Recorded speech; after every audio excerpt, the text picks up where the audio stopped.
CUET 2024 के अधिकांश exam conduct किए जा चुके हैं। कुछ एक एग्जाम्स कुछ सेंटर्स पे बाकी हैं, लेकिन अब भी बच्चे जो एग्ज़ाम दे चुके हैं वो उससे बाहर नहीं आ पा रहे हैं। प्रतिदिन हमको अभी भी मैसेज आ रहा है कि सर हम क्या करें, और बच्चे डिप्रेशन में हैं। कारण क्या है आपको पता है, CUET 2024 इस बार अच्छे तरीके से कंडक्ट नहीं करवाया गया। और इस बार क्या न 23 में ढंग से कंडक्ट करवाया गया था और न ही 22 में करवाया गया। लेकिन कार्रवाई के नाम पे आज तक न तो NTA के ऊपर सरकार ने कार्रवाई की, न ही कोई पब्लिक डोमेन में ऐसा मैसेज आया जिसकी वजह से आगे परीक्षाएं बेहतर तरीके से आयोजित हो सके, इसके लिए कुछ भी दिखा। 2024 में तो अजब गजब का खेल चला और बहुत सारे ऐसे सेंटर्स थे जहां क्वेश्चन पेपर ही ये लोग ढंग से डिस्ट्रीब्यूट नहीं कर पाए। कुछ सेंटर्स पे हम लोग गए, एक सेंटर पे तो हमारे साथ गजब हो गया।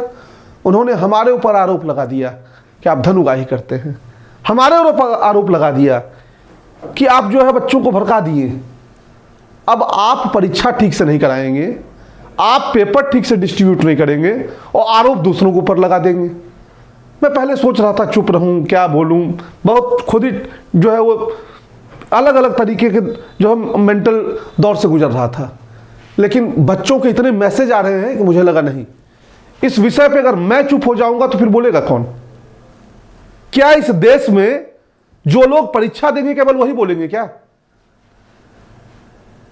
क्या कोई भ्रष्टाचार करेगा तो केवल जिस क्षेत्र में भ्रष्टाचार होगा वहीं की जनता बोलेगी क्या? हर व्यक्ति को अधिकार है सही बात बोलने का, और सही बात बोलने से पीछे नहीं हटूंगा, चाहे जो भी हो जाए। धमकी दिया गया, आपको हाई कोर्ट लेके चलेंगे, सुप्रीम कोर्ट लेके चलेंगे, ले चलिए, जहां ले चलना है ले चलिए, अब देखा जाएगा। क्योंकि जब सच के साथ खड़े हैं तो कोई डरने की हमको आवश्यकता नहीं है, और अगर आप गलत हैं तो आप बच भी नहीं सकते, ये भी बात है। आप गलती करेंगे और आपको कोई कुछ बोलेगा नहीं। जिन बच्चों ने हमको बताइए, अगर 1 करोड़ बच्चे भी CUET का फॉर्म भर रहे हैं और एक बच्चे का भी अगर NTA एग्जाम नहीं ले रही है तो कौन है रिस्पॉन्सिबल? उस एक बच्चे का एग्जाम फिर से होना चाहिए या नहीं होना चाहिए? कई लोगों का सिंपल जवाब आता है कि सर एग्जाम तो जो है वो कैसे रिकंडक्ट होगा, ढेर सारे जो है वो बच्चे आते हैं, ये होते हैं। हमको इस सबसे कोई लेना देना नहीं है। मुझे बस ये जवाब दीजिए कि जिन 5 बच्चों का परीक्षा या एक बच्चे की परीक्षा नहीं हुई, उसका क्या दोष था, उसका क्या सॉल्यूशन है? क्या उसका 1 साल बर्बाद होने छोड़ दिया जाए, या उसको कुछ कंपनसेशन के तौर पे मिलना चाहिए? मैं अपनी ओर से कुछ नहीं बोल रहा हूं, मैं आपसे ये पूछ रहा हूं, या उनकी गलती थी, या उनको भाग्य का मान के छोड़ देना चाहिए? आपके साथ अगर ऐसा होता, आपके बच्चों के साथ अगर ऐसा होता तो आप क्या करते? क्या आप सब कुछ भूल जाते? कोई बच्चा 1 साल मेहनत किया है और किसी अच्छे विश्वविद्यालय में पढ़ने का वो सपना संजोए हुए था, क्या प्रशासनिक अधिकारियों की गलती की वजह से, जो विद्यालय के हैं, विश्वविद्यालय के हैं या NTA के हैं, उस बच्चे के कैरियर को रौंद देना चाहिए?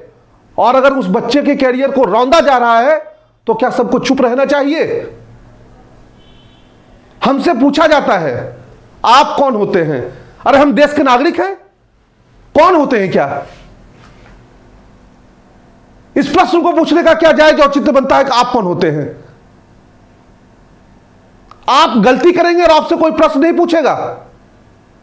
आपको जितने तरह के आरोप लगाने हैं लगाइए, हर एक आरोप का लाइव अब आके जवाब दूंगा, और इतने वीडियोस दिखाऊंगा, छात्रों को पीटे हैं। हर फुटेज हमारे पास उपलब्ध है।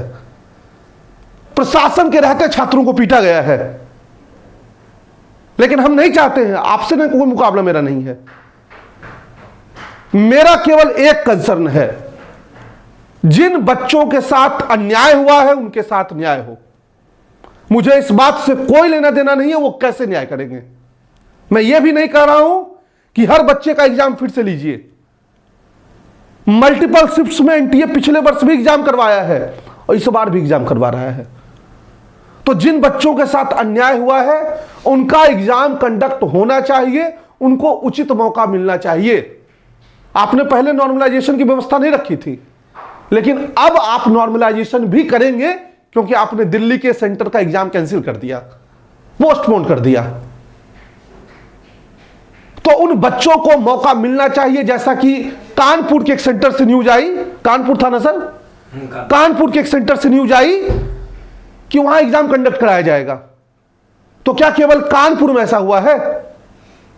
बाकी जगह देश भर में एग्जाम अच्छे से कंडक्ट करवाए गए हैं। आपके क्या पैरामीटर्स हैं? कौन इन्विजिलेटर होते हैं? कौन लोग गार्डिंग करते हैं? कौन अटेंडेंस लेते हैं? बिना किसी पैरामीटर के जिनको मन में आता है उनको आप मैदान में उतार देते हैं और सोचते हैं वो अच्छे से परीक्षाएं कंडक्ट करवा दें।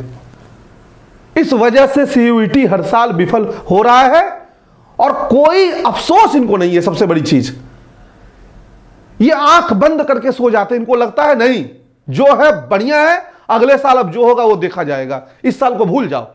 मैं एक न्यूज पढ़ता हूं, बाकी में कुछ आपसे बोलना नहीं है मुझे। प्रश्न पत्र अंग्रेजी में होने पे छात्रों का हंगामा। राजा तालाब थाना वाराणसी का ये न्यूज का कटिंग, हमारा कुछ नहीं इसमें बोलना है, जो है केवल न्यूज वालों का लिखा हुआ है। अब न्यूज में जो लिखा मैं पढ़ रहा हूं। राजा तालाब थाना अंतर्गत जगरदेव स्थित पायनियर कॉन्वेंट स्कूल में शुक्रवार को सीयूईटी की 3 बजे से व्यावसायिक अध्ययन का पेपर था। छात्रों का आरोप है कि हिंदी मीडियम के बच्चों को अंग्रेजी मीडियम का पेपर दिया गया। जब छात्रों ने कक्ष निरीक्षक को बताया वह हिंदी मीडियम के छात्रों ने हिंदी पेपर का चयन किया है तो अंग्रेजी का पेपर कैसे करेंगे। छात्रों का आरोप है कि विद्यालय ने कुछ नहीं सुना और धमकी देकर छात्रों को बैठाए रहा। एफआईआर तो आपके ऊपर होना चाहिए, धमकी तो आप छात्रों को दे रहे हैं साहब। करिए आप, देखिए क्या क्या होता है। अब विद्यालय ने कुछ नहीं सुना और धमकी देकर छात्रों को बैठाए रहा और बाहर भी नहीं जाने दिया। शाम को परीक्षा खत्म होने पर छात्रों ने हंगामा शुरू कर दिया। छात्रों का कहना था हमारे साथ गलत हुआ है, एक एक सीसीटीवी फुटेज जांच होनी चाहिए। कौन वो लोग थे जो छात्रों को पीट रहे थे?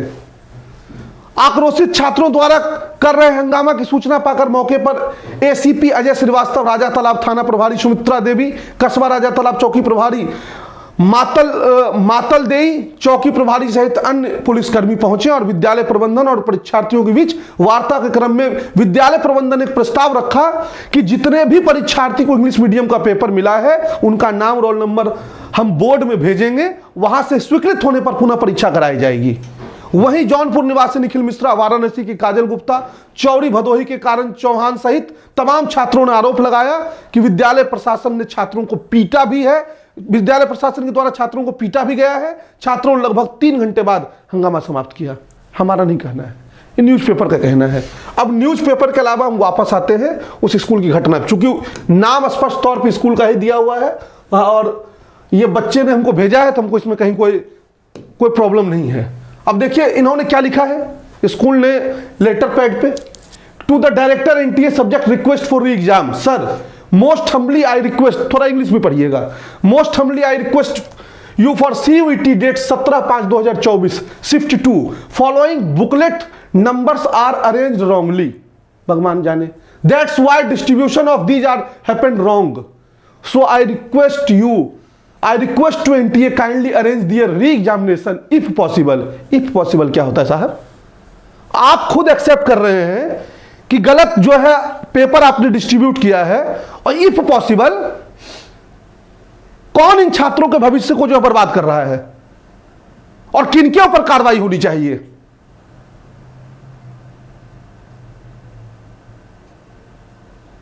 आप पढ़िए आगे। Then question medium is gone wrong distributed, so it's my humble request to kindly grace me for that, I always thankful to you, regards। अब जो भी है ये फलाना चिलाना, अब इन बच्चों का हमको एक चीज बताइए, इन बच्चों का एग्जाम होना चाहिए नहीं होना चाहिए? और क्या सिर्फ एग्जाम होने से मतलब है? कार्रवाई क्यों नहीं होनी चाहिए? आप सेंटर लेते हैं, आपको जानकारी नहीं है, सेंटर तो पैसा पे लेते हैं ना जी, फ्री में तो एग्जाम कराते नहीं है। 1000-1200 हर बच्चा पे करता है और हम लोग धन उगाई करते हैं, साल साल भर यूट्यूब पे फ्री पढ़ाते हैं। जितनी कई स्कूलों में 1 साल क्लास नहीं चलती होगी ना, महीने 2 महीने में उतना यूट्यूब उतनी क्लास ले लेते हैं। हर विषय का जवाब देंगे, हर पॉइंट पे बोलेंगे, हैं हमारे पास कई चीज के फुटेज हैं। अब तो हम हर विषय पे बात आके रखेंगे अपनी और आप बताइए अगर गलत बोल रहे हैं तो क्या इसमें गलत है? हमारा तो सिंपल सा कहना है कि इनके साथ अन्याय हुआ है तो इनके साथ न्याय हो, बाकी कैसे हो नहीं हो ये मेरी जिम्मेदारी नहीं है, प्रशासन की जिम्मेदारी है, ये एनटीए की जिम्मेदारी है, भारत सरकार की जिम्मेदारी है। वो कैसे इन बच्चों के साथ न्याय करेंगे, या ये कह दें कि यही न्याय है, ऐसा ही होगा, कुछ नहीं हो सकता है, यही कह दें। और ये एक सेंटर का एग्जाम्पल है, कई सेंटर्स पे ये घटनाएं घटित हो रही हैं। कई बच्चे अपनी आवाज नहीं पहुंचा पाए। अरे बच्चों को इतना तो अधिकार है ना भाई कि कम से कम वो फेयर एग्जाम दे, कि ये भी अधिकार उनको नहीं है।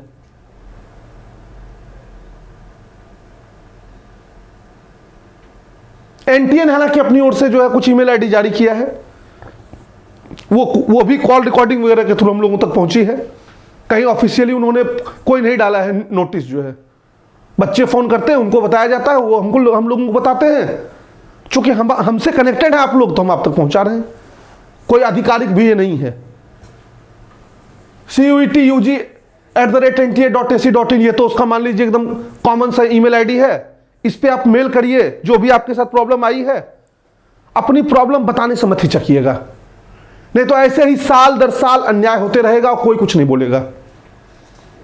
हम बोलेंगे तो हम कोचिंग माफिया हो जाएंगे। बाकी लोग बच्चों को एग्जाम जो है हिंदी का इंग्लिश में कराइए, इंग्लिश का हिंदी में कराइए। आप लोग देवता हैं इस देश में। सारे भ्रष्टाचारी एक जगह इकट्ठा हो गए, वो सब पुण्यात्मा हो जाते हैं। और जितने लोग ईमानदारी से अपने काम कर रहे हैं वो सब इस देश में जो है वो देश को बर्बाद करने का काम कर रहे हैं।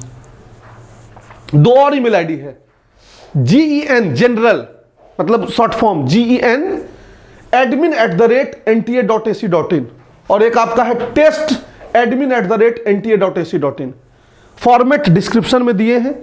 जिन बच्चों को भी प्रॉब्लम आई है जिस सेंटर पे, आप लोग मेल करिए। और अगर आप चाहते हैं मालवी एकेडमी आप लोगों के लिए सोशल मीडिया कैंपेन चलाए, तो हम अपनी ओर से कैंपेन चलाएंगे। क्यों नहीं चलाएंगे, क्यों छोड़ दे बच्चों को ऐसे ही। और ये कोई हमसे नहीं पूछ सकता है कि आप क्यों। अगर कहीं भी गलत होता है तो हमको संविधान ने अधिकार दिया अपनी बात रखने का, हम अपनी बात रख सकते हैं। हाँ हमारी गलती है, तुमको आप बताइए कि आप गलत हैं। गलती भी करेंगे आप और दूसरे लोग बोलेंगे भी नहीं, और सारे चोर चोर मौसेरा भाई एक जगह इकट्ठे हो जाएंगे, सब मिलके 11th-12th के बच्चों को क्रश कर दीजिए।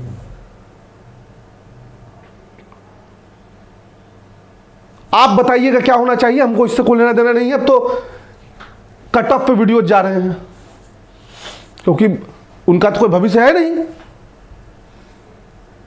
इनका तो कोई लेना देना है नहीं। यही बात थी जो मुझे आपसे करनी थी। बाकी क्या गलत है क्या सही हमको नहीं पता, कौन सही है कौन गलत है ये आप तय करिए। लेकिन इतना तो है कि कई छात्रों के साथ अन्याय हुआ है, और ईश्वर ही जाने उनके साथ न्याय होगा या नहीं होगा। और ये हर साल आगे भी ऐसा ही होता रहेगा, क्या ऐसा भी है। बहुत बहुत धन्यवाद।